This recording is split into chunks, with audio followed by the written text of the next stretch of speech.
एकदम खुसखुस एकदम. हे बघा हे असं दाबल्यावरच लक्षात येतं आहे. आता हे बघा एकदम अबदार दाबलं तरी जोर होतं की किती खुसखुशीत झालं आहे बघा.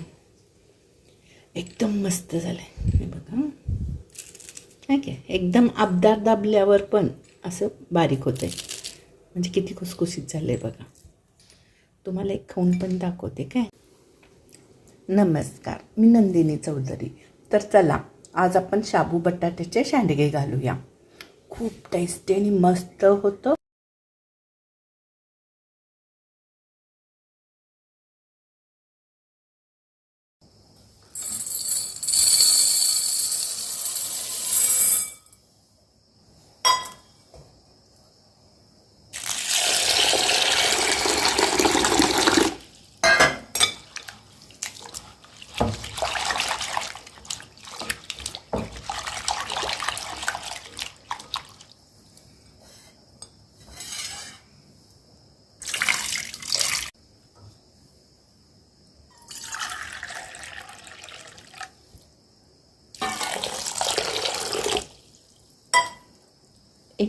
एक कप पाणी घालायचं आणि झाकून ठेवून टाकायचं.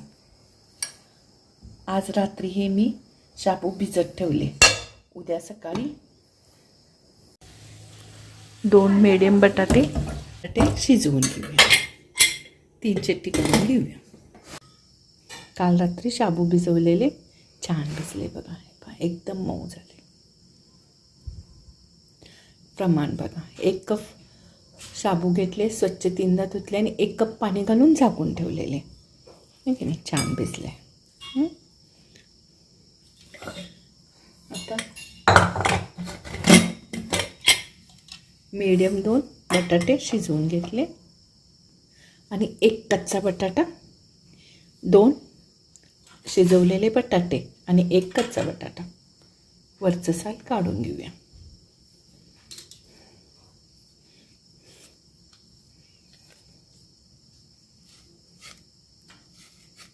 कच्चा बटाटा वरचं साल काढून घ्यायचं.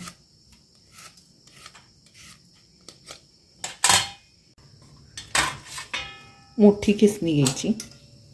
हे पहा, हे मोठी खिसणी. मोठ्या खिसणीने बटाटा खिसायचं. असं एकदा खाली आणायचं, परत वर आणायचं आणि परत असं हे करायचं म्हणजे लच्छा छान पडतात बघा.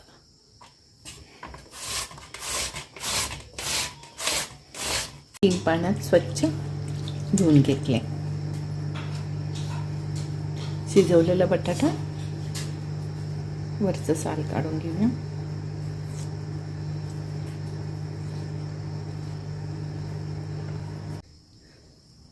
किसून घ्यायचं.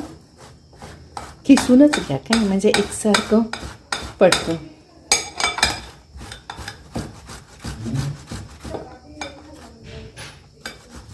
दोन्ही बटाटा किसून घेऊया.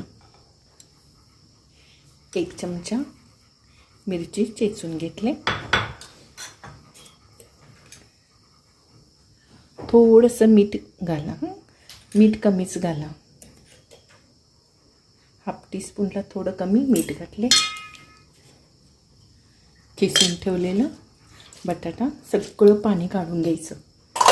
बटाट्यातलं सगळं पाणी पिळून घ्यायचं.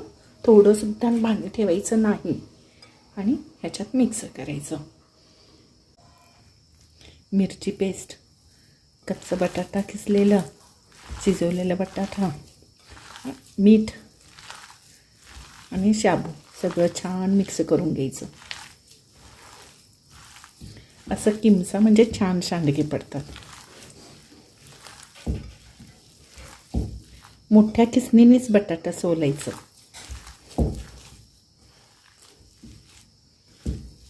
छान एकजीव करून असं एकजीव करून घ्या. मिक्स झालं. आता आपण सांडगे करूया. वाटीत पाणी घ्यायचं, बोट बुडवायचं आणि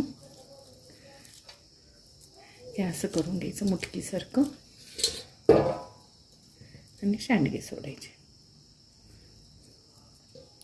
थोडंसं किमचून घ्या म्हणजे असं शाबू वेगवेगळं होत. थोडंसं किमचून घ्या म्हणजे असं शाबू वेगवेगळं होत नाही, छान सांडगे होतात. थोडं लहान लहानच पाडा काय, म्हणजे छान तळलं जातं. एकदम मोठे करू नका.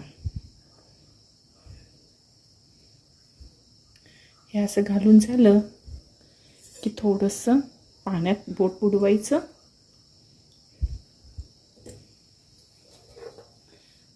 आणि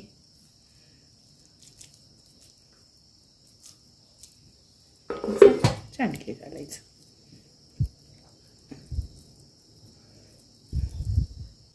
तेल अजिबात वापरायचं नाही काय. तेल वापरलं ना वर्षभर टिकत नाही. हे तुम्ही 2-3 वर्ष ठेवा, टिकतं. खाली सुद्धा प्लेटला तेल लावायचं नाही.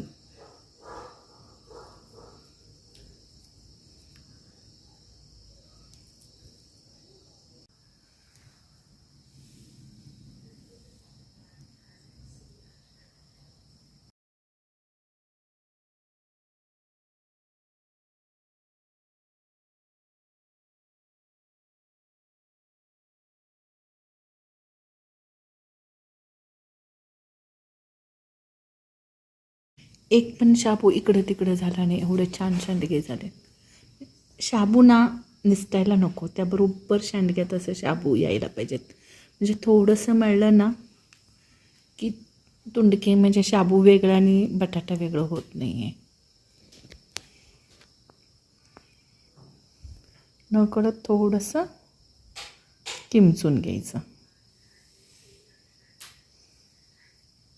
आता 2 ते 3 उन्हात खडखडीत वाळवून घेऊया. खडखडीत 2 उन्हात वाळवून घेऊया. आवाज बघा. आता आपण तळूया. हे बघा, शाबूचं जास्त ना असं चुरा पडलं नाही. मी सांगितलेली ट्रिक्स वापरा.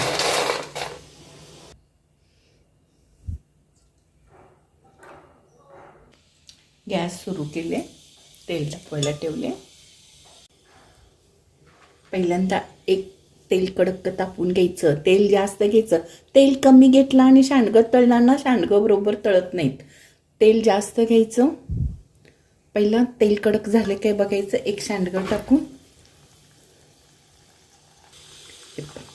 सांडगं लगेच वर आलं म्हणजे तेल कडक झालंय.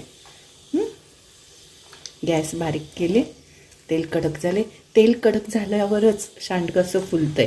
आणि तुमचं तेल तापलेलं नसेल तर सांडगं फुलत नाही, आत कच्चं कच्चं राहतं. त्यामुळे तेल कधी पण तापवून घ्यायचं.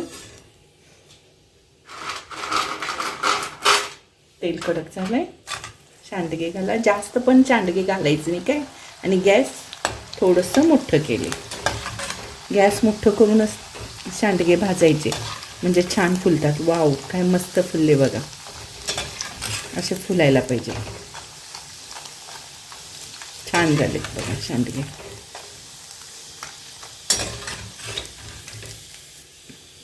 गॅस काढताना गॅस बारीक करायचा आणि सांडगे काढायचे.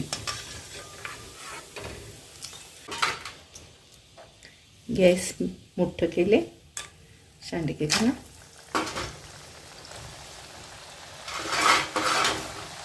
तेलात बसतील तेवढेच घाला, ते जास्त घालायचे नाही. जास्त घातलं तर कच्चे राहतात.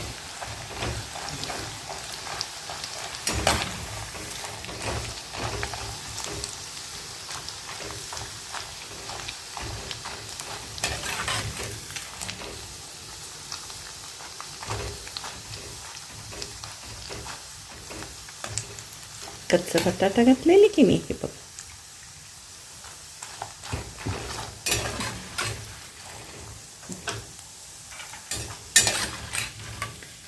गॅस बंद केले. तळलेले सांडगे एकदम खुसखुस, एकदम. हे बघा, हे असं दाबल्यावरच लक्षात येतं आहे. आता हे बघा, एकदम अपदार दाबलं तरी जोरावर की किती खुसखुशीत झालं आहे बघा. एकदम मस्त झालं आहे. हे बघा, ठीक आहे. एकदम अपदार दाबल्यावर पण असं बारीक होतं आहे, म्हणजे किती खुसखुशीत झालं आहे बघा. तुम्हाला एक खाऊन पण दाखवते काय. आला काय आवाज. कुरम कुरम एकदम मस्त झालं. करून बघाच तुम्ही पण. मी सेम सांगितले ना तसंच करा. हे बघा कच्चा आलू घातले की नाही, हे बघा असं छान लागते बरं का. ते पण कच्चा आलू घातलेलं ना असं छान तळतं, चवीला पण चांगलं लागतं. करून पहा. आवडलं तर शेअर करा, लाईक करा, कमेंट्स करा. एकदम खुसखुशीत मस्त होतं. तुम्ही नक्की करून बघा. रेसिपी तुम्हाला आवडली तर तुमच्या सगळ्या मित्रमैत्रिणींना शेअर करा, लाईक करा, कमेंट्स करा. थँक्यू.